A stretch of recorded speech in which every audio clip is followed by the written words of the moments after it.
Halo, anak-anak kelas 6. Apa kabarnya? Gue harap semuanya masih dalam keadaan sehat, dalam semangat ya jalani hari. Gue harap kalau kalian nonton video ini itu sudah mandi, sudah sarapan ya, dan sudah pakai baju yang bersih ya. Jangan ada yang masih belum mandi dan pakai baju tidur ya saat kita nonton video ini ya. Nah, seperti janji Ibu kemarin, Ibu tidak lagi di sekolah ya. Ada yang tahu Ibu di mana? Pada hari ini kita lanjutkan lagi materi kita. Silakan buka bukunya halaman 45 ya. Ibu ambil buku dulu ya. Nih. Silakan buka bukunya halaman 45. Kita hari ini belajar tentang perkembangbiakan generatif pada hewan. Nah, kalau kemarin kita belajar tentang perkembangbiakan generatif sama vegetatif pada tumbuhan. Nah, pada pertemuan kali ini kita belajar tentang perkembangbiakan secara generatif dan juga vegetatif pada hewan. Nah, sebelum kita masuk ke generatif untuk si hewan ya, tapi sebelumnya mari kita mengenal dulu perkembangbiakan secara generatif dan vegetatif tersebut seperti apa sih pada hewan ya. Oke, kita masuk ya halaman 45. Nah, ya. Perkembangbiakan pada hewan itu hampir sama tumbuhan, terbagi juga menjadi dua, yaitu generatif dan vegetatif, yang artinya perkembangan generatif itu artinya nanti merupakan perkembangbiakan yang terjadi karena adanya sel kelamin jantan atau yang dikenal dengan spermatozoid ya, dan juga sel kelamin betina yang disebut dengan ovum. Itu kalau untuk generatifnya. Sedangkan untuk yang vegetatif itu dia mengambil atau menggunakan bagian tubuh dari induknya ya. Oke, yang akan kita bahas pada hari ini cuma yang generatifnya dulu ya. Dimana perkembangbiakan secara generatif artinya secara kawin, yang dimana di sana adalah perkembangbiakan yang terjadi karena adanya sel kelamin jantan yang disebut dengan spermatozoid dan sel kelamin betina yang disebut dengan ovum ya. Nah, untuk hewan secara generatifnya itu terbagi menjadi 3 ya. Yang pertama adalah bertelur atau yang lebih dikenal dengan ovipar.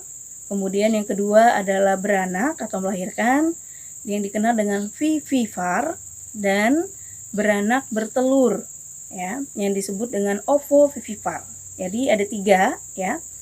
Ada ovipar yang artinya dia bertelur, ada vivipar artinya dia beranak, dan ada bertelur dan beranak yang disebut dengan ovovivipar ya.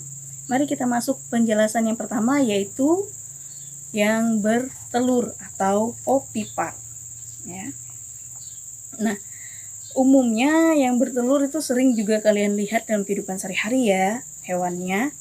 Nah, cuma nanti ada perbedaannya. Kalau untuk yang bertelur atau ovipar ini ada 2 jenis nanti.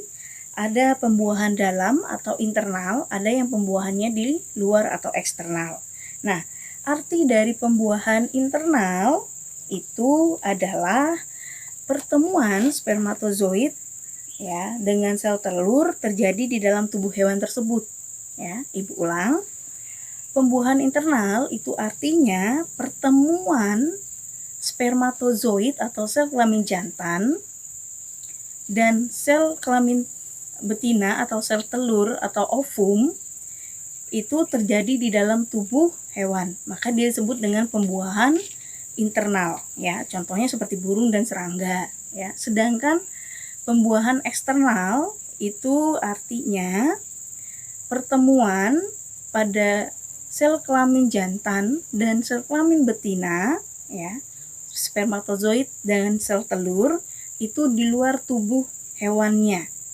Atau contoh hewannya itu adalah amfibi, dan ikan. Mereka sama-sama bertelur, ya, sama-sama berkembang biak dengan telur atau ovivar, cuma bedanya nanti adalah pembuahannya atau pertemuan antara sel kelamin jantan dan sel kelamin betina itu di dalam tubuh dan di luar tubuh dari hewannya.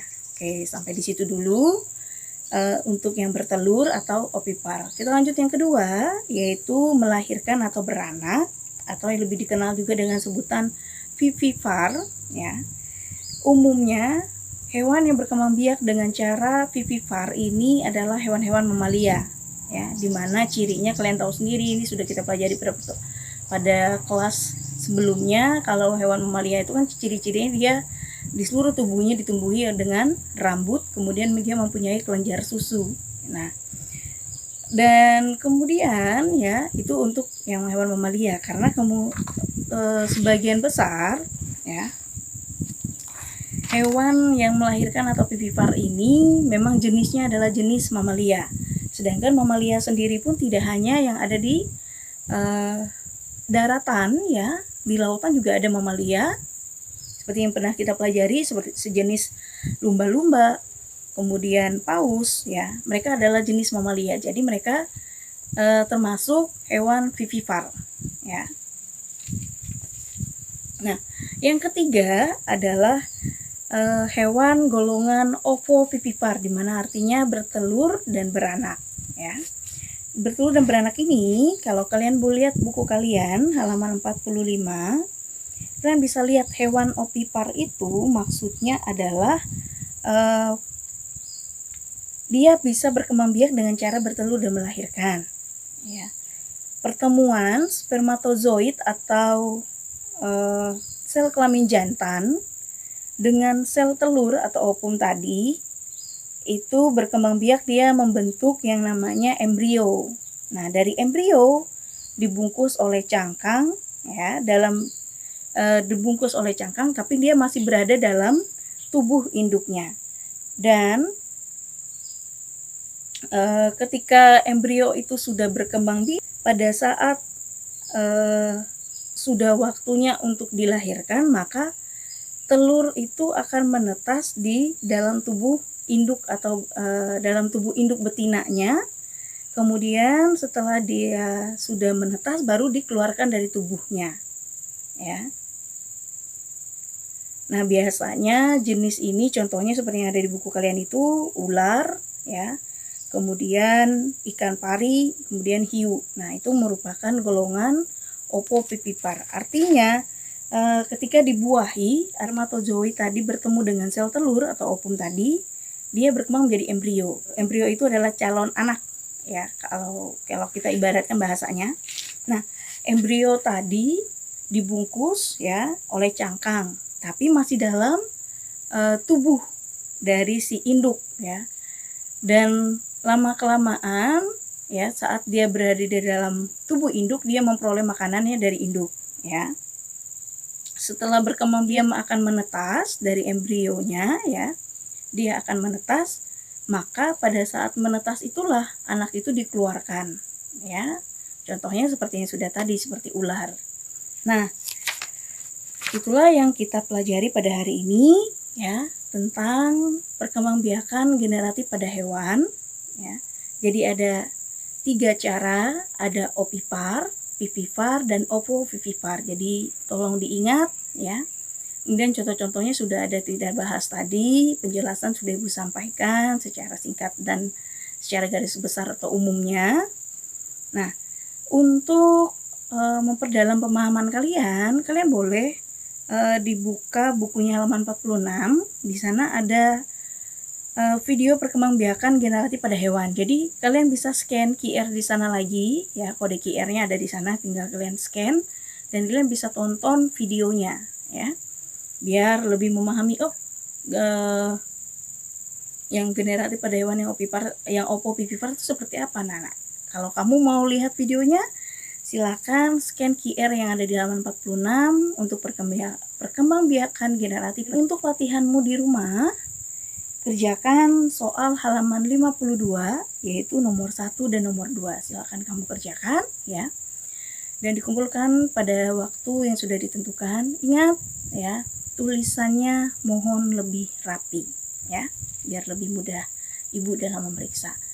Oke, sampai di sini dulu pembelajaran kita IPA pada hari ini. Ya, Ibu harap apa yang sudah Ibu sampaikan tadi secara garis besarnya, secara singkatnya bisa kalian tulis di buku catatan kalian agar memudahkan kalian untuk mengingat ya. Lebih rinci lagi, contoh-contoh boleh kamu cari, kamu tambahkan dari manapun sumber pembelajarannya, silakan ya.